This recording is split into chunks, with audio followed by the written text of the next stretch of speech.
Hey guys, so in this tutorial we'll see how to install N8N locally on our Windows machine.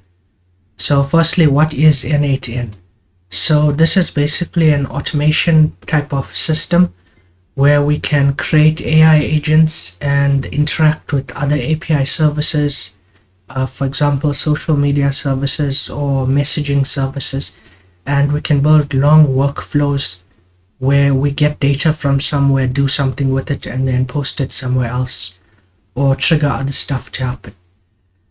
So to install this, if we go up here to pricing, they do have a hosted version.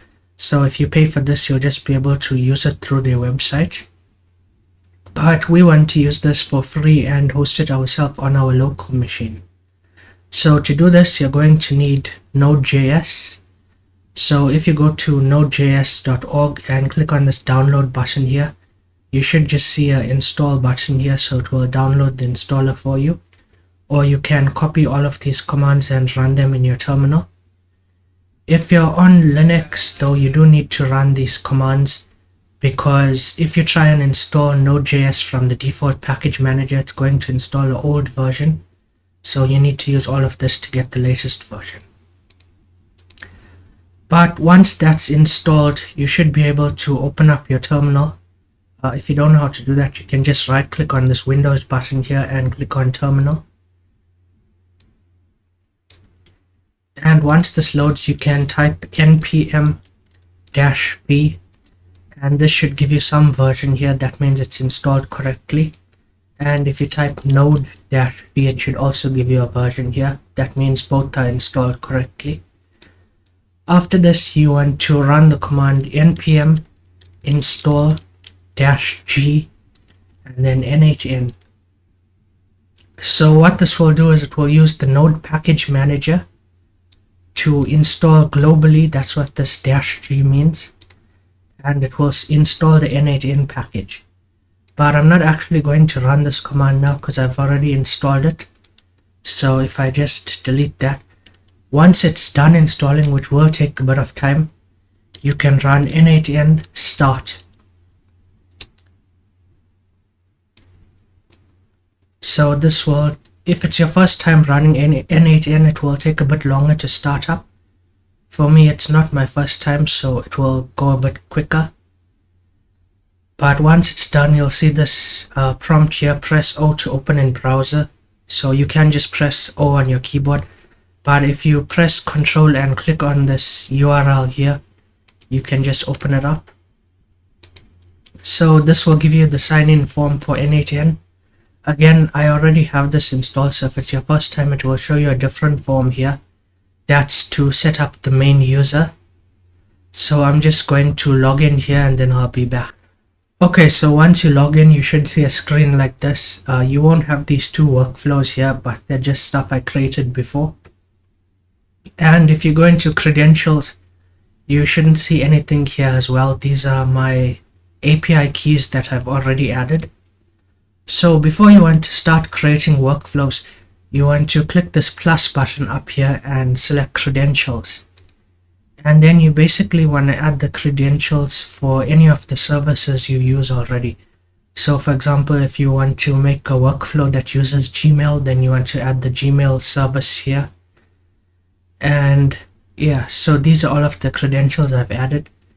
They are a bit complicated to set up, so if you guys want me to make a video about that, I will as well. But basically, when you add one of these services, it's not as simple as signing in. You need to go set up the API on their platform and then come back and provide the information here. And once all of this is done, you should just see a create workflow button up here. And then you can add your first step here. So I'm just going to trigger manually for this demonstration. And then we add a plus button here and we can do something like, let's do AI. So I'm just going to do a basic LLM chain. And I'll leave this as it is. And let's get rid of this click thingy here, because now we have a chat message thingy here. And at the bottom here where it says model, we need to add in the model that we want to use. So I'm just going to use OpenAI model, and I've already added in my OpenAI account here, but you're gonna need to create that and get some credit on your OpenAI account to use this. So I'm going to use GPT-4o mini here because that's the cheapest one they have. And now it should all work correctly. So if I open chat here and I say like hi,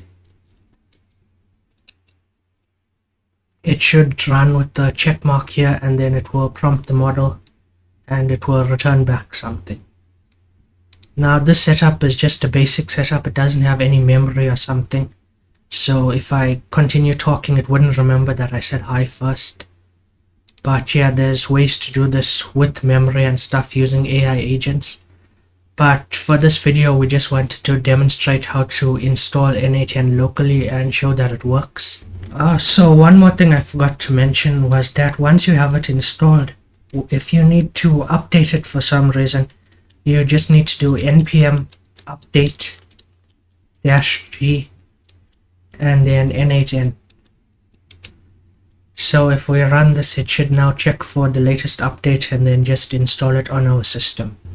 So this will take a while, and when it's done, you should have the latest version of N8N installed, as long as everything goes correctly. Okay, so it looks like it's about to complete now. It did take a lot longer than I was expecting, but yeah, you only have to do this once every couple of weeks or months just to make sure you have the latest version, or you can just continue to use the current version you have. I don't think there'll be any problem with that. You just won't get the newest nodes if they add any more. So when it's done installing, you should see a message like this saying changed however many packages in a certain amount of time. So for me, it's in 6 minutes the update took. So yeah guys, that's how you would update N8N, and that's all I really wanted to show you guys in this video. So if you guys found the video helpful, please like and subscribe, and I'll see you guys in the next video.